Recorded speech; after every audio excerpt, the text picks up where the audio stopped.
Totohanan man ang pagmamahalan ni na Paolo Abilino at Janine Gutierrez, dahil sa toxic ang showbiz industry ay talagang may nasisirang relasyon. Kaya kahit very private ang relasyon ng Paunin, ay hindi talaga tinatantanan ng intriga at pilit pinaghihiwalay. Sa kasalukuyan ay usap-usapan na naman na hiwalay na ulit sina Paolo at Janine. At ang sabi-sabi pa nga ng iba, ano ba naman yan? Tuwing papalabas ang serye ni na Paolo at Kim Chiu, hiwalay na ang Paunin. Pag natapos na, nagkabalikan na ang Paunin. Hindi nyo ba nahahalata?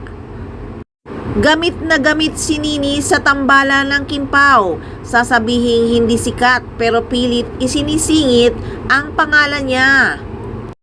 Obserba tuloy ng mga netizens kung titingnan mo ang timing ng breakup news.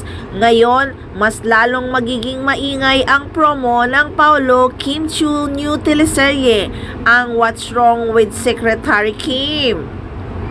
Pero kung tutuusin, wala namang pakialam si Janine Gutierrez kung magkainlaban sina Paolo Abilino at Kim Chiu.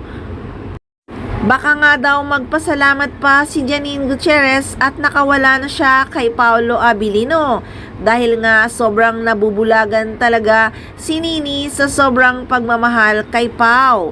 Kaya kung totoo man ang hiwalayan, dapat daw na magising na si Nini dahil hindi naman talaga deserve ni Nini ang katulad ni Pao.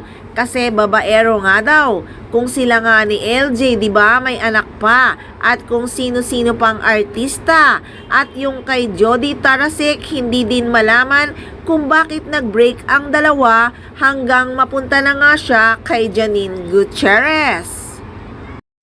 Pero matalino si Janine, hindi siya basta-basta pauuto sa mga boys. Sabi nga niya, gusto niya pag nagpakasal siya, pang forever na. Kaya maingat si Nini pagdating sa buhay pag-ibig. Pero kung sila talaga ni Paolo Abilino ang itinadhana sa isa't isa, ay wala namang magagawa ang mga fans. Baka naman nagbago na si Pao dahil kay Nini at nasa tamang edad na siya para magpamilya at magseryoso sa relasyon. Sa kasalukuyan ay naghihintay pa rin tayo ng confirmation kung totoo nga ang chikang lumalabas na hiwalay na talaga ang Paunin or kung still in relationship pa rin.